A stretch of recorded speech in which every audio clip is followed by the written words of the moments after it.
I'm Zoe House. I am the Assistant Manager for the Community Autism Support Service, which is ran through Autism West Midlands. So we have been commissioned by the NHS to provide a service for autistic adults within Herefordshire and Worcestershire. I just press this and it makes it go through. Okay, there we go. There we are. So what I'd like to do is, before I start my presentation, on the table you will see that members of the team have gone round, put a sheet with some autism myths on it. And I'd like you to take a couple of minutes to have a look at those and write true or false next to them of what you think they are. You can do them as a group, you can do them individually, whatever you would like to do.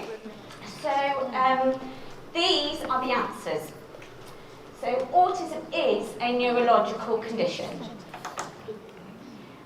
It is genetic. There has been some investigations and evidence looked into it that there are genetic links.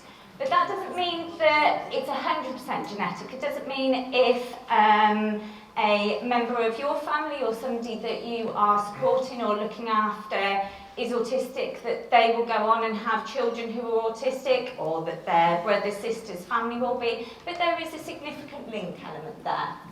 It is a lifelong condition. It isn't something that can be treated, can be got rid of. It's from birth. Not everybody is diagnosed at birth or in early years or school age, but it is a lifelong condition. It is a hidden condition. A lot of people have autism and you wouldn't know that they have that.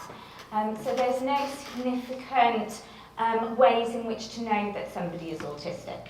And it is a spectrum condition. So for each autistic person, their autistic identity is individual to them. So not every single autistic person will have particular characteristics or ways in which those will impact on them.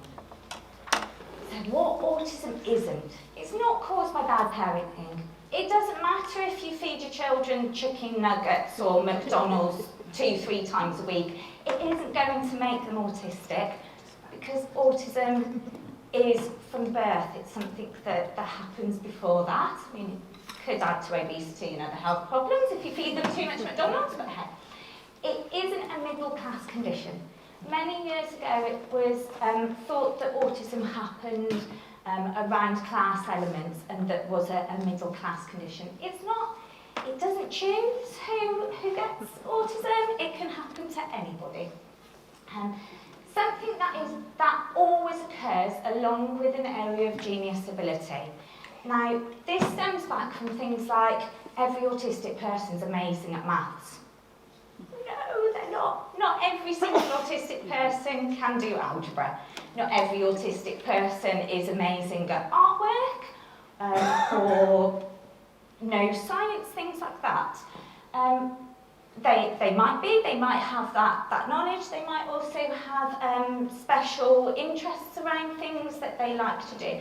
But not every autistic person has a genius ability around anything. It isn't a learning difficulty or a learning disability.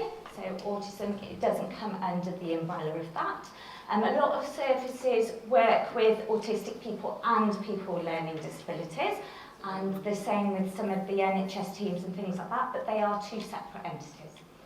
And it is not a result of bad behaviour or naughtiness. So if you have a child or an adult which is displaying behaviours which aren't appropriate, are seen as naughty behaviours, that doesn't cause autism, but it may be that is the reason they're displaying that behaviour is through their autistic experiences and not being able to share what emotions and feelings that they're having at that point in time. So that's how the behaviour comes over.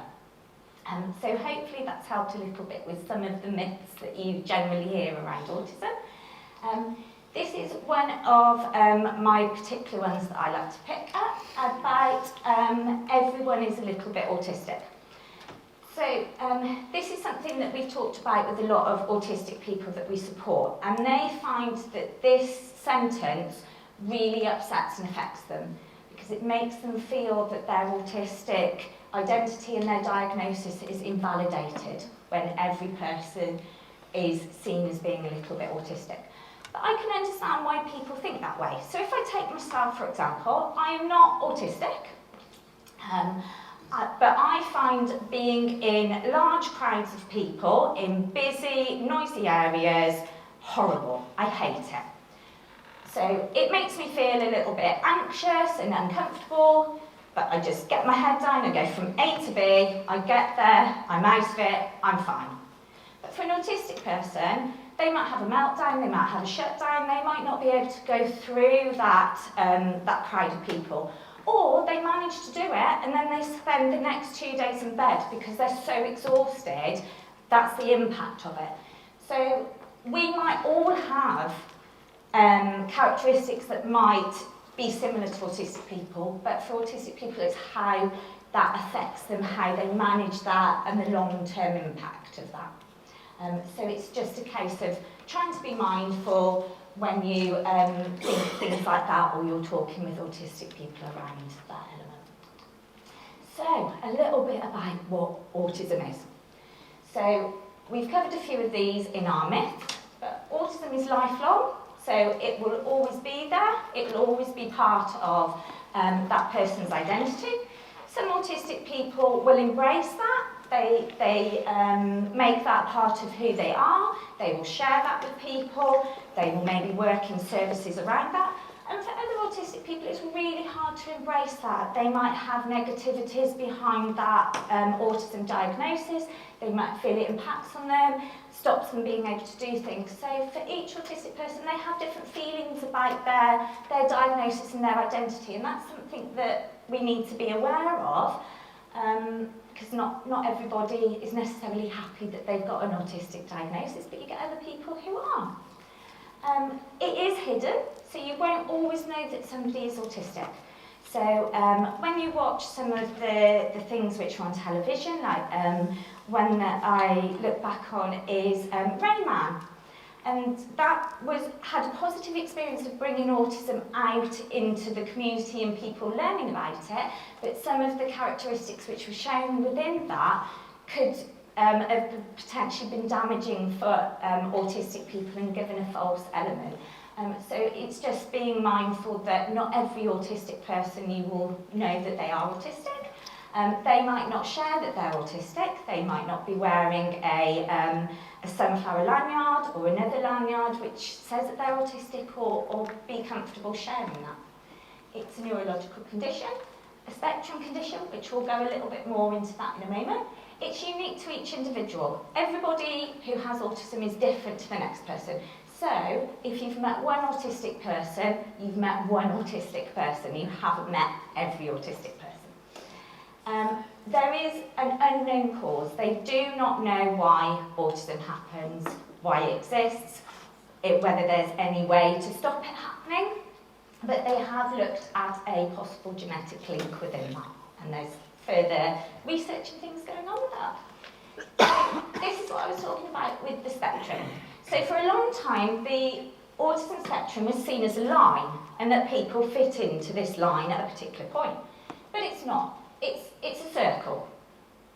Some people have areas in which they find really difficult. So if we look at the line here, the second circle, it's showing that the red colour at the top, social differences, this particular person finds them really difficult.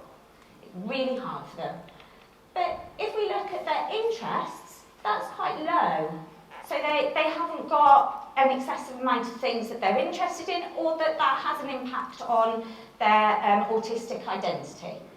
So it's so different for each person what impact their autistic identity or diagnosis has on them as an individual. We've also stopped using a lot of these different sayings now. So terms like high functioning and low functioning are not used. We don't talk about high functional and low functional autism. If somebody is diagnosed with autism or identifies as being autistic, that's what they have, autism or being autistic. They are not high functioning, low functioning. They may themselves identify as that, and that is okay to use that if they identify like that, as that, and they choose to use those wordings, that's okay, but generally it's not terms which are used. Also, Asperger is not a condition which is diagnosed any further. So in 2013 it was taken out of the diagnosis with the NHS. Some private services still diagnose Asperger, but it's not something which is diagnosed anymore. Everybody who has a autistic assessment and is diagnosed with autism is diagnosed with autism rather than Asperger's. So you will have private services which they'll do that. So quite recently there have been people in the media who've been diagnosed as with Asperger, but they won't have been diagnosed through an NHS treatment because they haven't done it since 2013. So how common is autism? So I checked all of these all the information on here just before I sent it over to Karen. So in July I checked all of this. So there are around 700,000 people in the UK that have been diagnosed with autism. So that's adults and children. So that is for people who have been diagnosed. There are many people out there who haven't been diagnosed or may identify as being autistic but don't want to go through the route of a formal diagnosis, which is okay. So there probably are a lot more people out there who are autistic but they haven't had a formal diagnosis. There are more males than females which are diagnosed with autism. So for every one female, there are 3 males which are diagnosed. Some of that looks at things like masking and the way in which autism is different, has different characteristics with females to males, and different elements there. So there is a wide variation in the prevalence around the country and between ethnic groups. So in some areas there are more people who are being diagnosed as autistic than in other areas. And in some ethnic groups there are more or less people who are diagnosed with autism. And it's very difficult to know necessarily why, whether that is to do with the amount of people who are getting access to services, to being able to get a diagnosis, to understand a diagnosis, or whether there are elements within the groups in which autism may not be something that they know a lot about, they've heard about, so they don't have that knowledge around it. And it is believed that 20 to 30% of autistic people also have a learning disability. So with autism, there are a lot of co-occurring conditions that can happen alongside autism. And there are a lot of people who have these co-occurring conditions, such as ADHD, OCD, anxiety, depression, as well as autism. And we find within the service that we provide, we have a lot of people who come to us which also have a co-occurring condition. So need help in not only their autistic needs and their characteristics diagnosis, they are also wanting to access help with these other elements as well. So a bit about who we are. So Autism West Midlands is a charity that was started in 1965 by a group of parents who had autistic children and there was no support out there. So they got together and set up a charity in 1985 that became Autism West Midlands. And we've grown from there. We have residential homes, supported living, different adults and children's support services, our community hubs, our helpline, and our community services. So what do we do in Herefordshire Institute? So first of all, we have our team here. So we've got Kay, who's with us today, who is a community services manager that oversees the service. Myself, the assistant manager, and then Alex, Aileen, Seb, So, sorry Rachel, and Rachel, who are here today. So between us all, we deliver support and build the service in the area. So this is what we're doing in Herefordshire and Worcestershire. So we've been funded through the NHS, Herefordshire and Worcestershire, and the ICS, is it ICS or ICB? I get confused which way round, to deliver post-diagnosis support for adults within Herefordshire and Worcestershire. So our service is for 16 plus, and we are providing a information, advice and signposting support sessions, a one-to-one service with one of our autism advisors. We are delivering a Autism Confident programme, which is a personal development programme, which is designed to help mainly newly diagnosed autistic people or people who don't have much knowledge around their autistic diagnosis, to learn more about that, to develop knowledge, to meet with other autistic people, share experiences, share things that they find help them. And we are in the process of starting some workshops and peer and support groups across both counties. So we've just started talking with autistic individuals in that area. So we have a co-production group which has been looking at that, gathering some information together, and we're looking at setting up some peer and support groups locally. We're going to be linking in with the Herefordshire and Worcestershire Wellbeing and Recovery College to deliver some workshops for autistic individuals in Hereford and Worcester. And next week, we will be starting our wellbeing walks. So we are going to be hosting some wellbeing walks in different areas of Herefordshire and Worcestershire, designed for autistic adults to come along. And the idea of that is for the autistic people to meet other autistic people, to talk with one of our advisors if they'd like some support, to enjoy the countryside and being out and things like that, but knowing that they're still within a safe, supported environment. So how can you access this service? So the service is for any person diagnosed with autism who is over the age of 16. So you can access it by going to our website, which has a web form on it that can be filled in directly, or you can download our referral form off it. You can email to our email address there, and then that gets picked up, and we can send across referral forms or get information across to you. You can also ring our helplines, and they will be able to take